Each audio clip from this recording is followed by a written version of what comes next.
Българинът с канадско гражданство Иван Кристоф, известен в цял свят като човекът Паек, се завърна в България, за да създаде организация, която да подготвя доброволци за различни видове спасителни операции.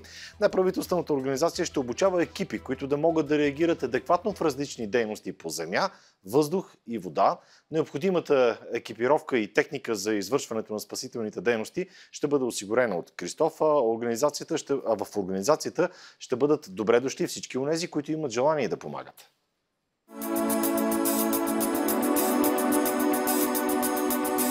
Когато се качих на най-високото кула в света, първи човек, който стана в CN Tower в Канада, 2003, аз реших, че вече съм на върха на покрива на градската условия. Няма на къде повече. Да, и единството, което имах на къде повече, това са въздушно-въжените операции. И още повече, моята дейност е адски много рискова. Аз постоянно съм бил в екстремални ситуации, подлагам на ударите на силните ветрове, занимавах с моторни спортове, тъй като все пак, за да мога да реагираш бързо, трябва да имаш добри рефлекси. И както при пилотите, които се пенсионират на 40 години, оказва се моето натоварване много по-сериозно за тялото и разумният начин е на върха да се оттеглиш, а в един момент просто ми писна, аз нямаше какво много да науча. Тоест иновацията аз ги въвеждах, промених законите на труда в Канада, но се оказва, че да положиш човек не толкова подготвен, въпреки всички квалификации, които са ми представили, да работи в такива екстремални ситуации на екстремни височини, говорим за над 100, 200, 300, 400, 500 метра, е все едно да им подпишеш смъртната присъда. И затова реших, че по-добре да се фокусирам върху семейството, върху това, което е основата ми. И тук в България имам доста имоти, които трябва да се менажират.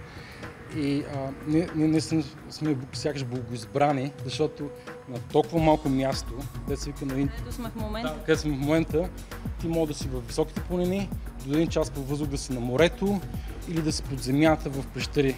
Не знам къде има такава държава, това благородство да го има и водата, която е много ценен елемент.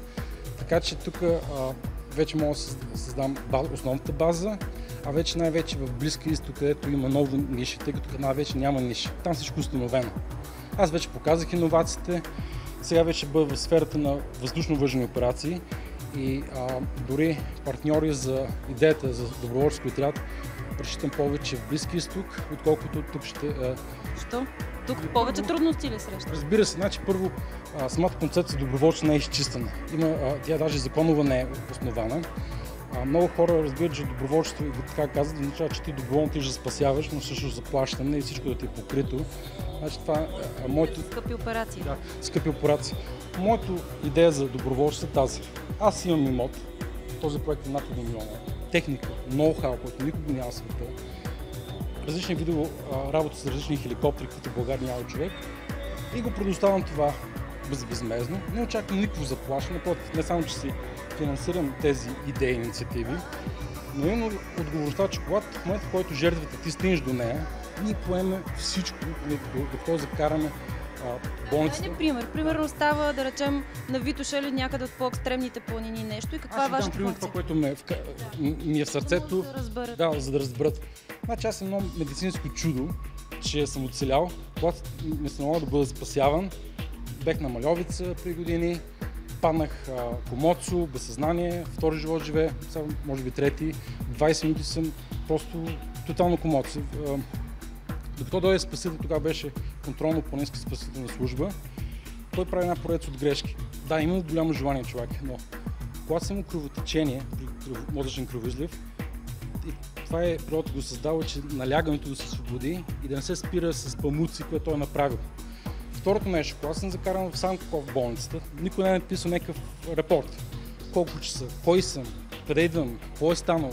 И ми бият пункции в граничния мозък и следваме да видят имам ли нарушения. Обаче те не пишат такъв репорт, че е взета или какви са изследваните. И това ми карат в военна болница. Там нищо не знаят. И втора, значи, ако някой е кривнал, добре, че са имали поне качествени лекари тогава, леко да е кривнал, може да стане влиза цял живот. Ето сега България, значи, говорим съм с... Значи тези хора, които да речем са поели планинското спасяване, техната работа е само да те закарат до място. Оттам нататък ти нямаш история, ти трябва да минеш през пътя на ада, да разбереш и кой лекар си бил. И това, това, което аз съм взел таблета, вече мога да ползвам технологиите GSM-а си, да запишеш колко часа, къде, штрак снимка, този лекар. Са само елементарни неща. Елементарни неща. Още повече, че аз тук затова искам да правим творчески комуникационен център. Само като вкарам на всички телефоните си, аз мога по лайв да проследя къде са те. Защото дори да са им паднали батериите, аз знам той къде е този човек. Другото нещо, в момента в който ние спасяваме човека, той трябва да знае, че никакви комерциални няма, както се стига до сега, но имаш ли застраховка, това нас не интересува. Аз имам кредитните карти, ето имам среща с друга болница, да направим протокол. Тия хора, където ги закарам, да знаем, че ако има нещо разходи, те са за моя сметка. Разбира се, то се изчистват нещата, защото все пак аз не трябва да плащам. Това за вас е една такава много идеалистична идея. В крайна сметка, няма ли да търсите и вие някакъв покритие на всичко това? Значи, сега, колкото по-добро финансиране, кофинансиране е добре. От политиците това няма да стане. Значи, аз съм имал опити, те ако могат да откранат нещо, го правят. Значи, обясняваха ме, не вярвах, разчитах. Ако видите една история с колко политици сме говорили, не става. Затова ето сега в Близки изток, където има изложение Дубай Хели Шоу, ще представи идеята си, ще ги покана тук да ги тренираме, защото мен ми допада идеята на шейх Мохамед Ал Бин Мактун, владетел на Дубай.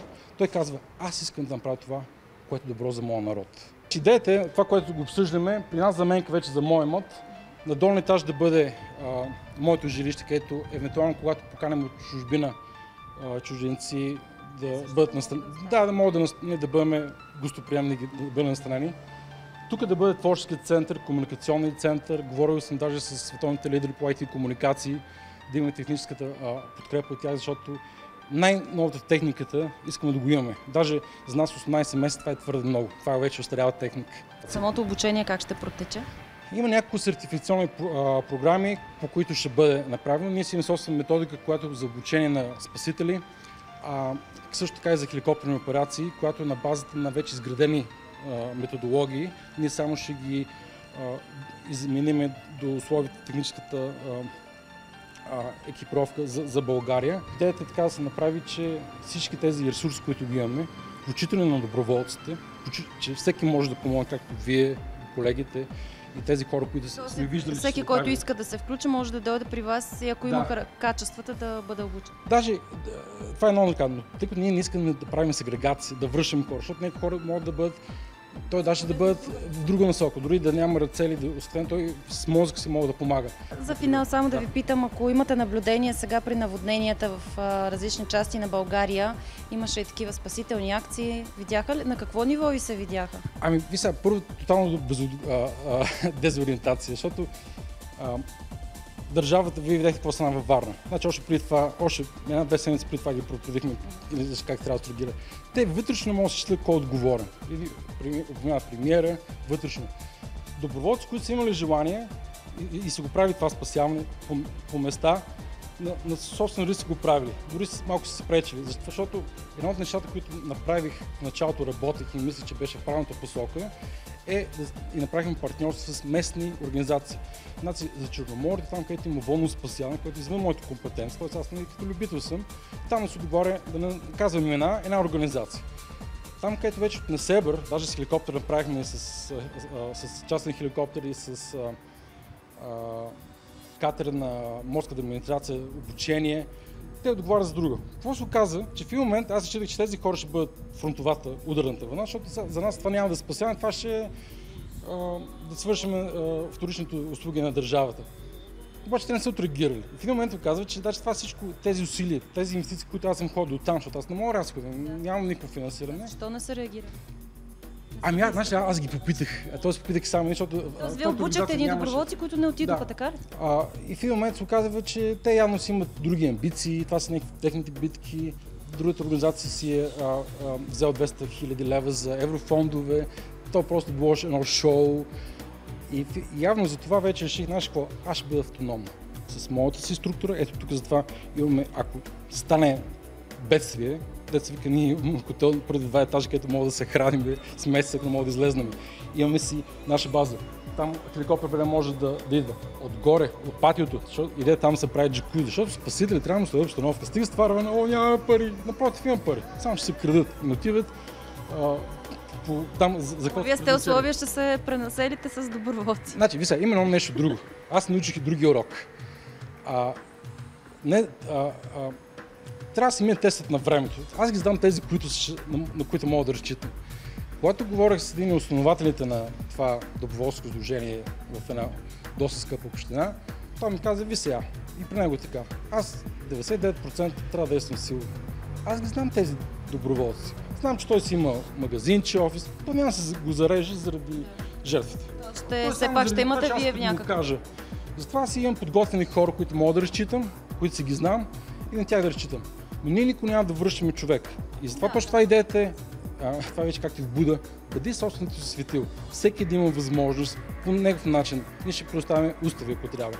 Ние на хора, които, т.е. това, което би струва много пари, като това, което адвокати и приятели са го направили, ако искат на местно нива да ги правят. Защото най-добре е всеки град да си направи, както по закон бедствия и аварии са длъжни кметове да съдат, собственото общество, спасителен отряд.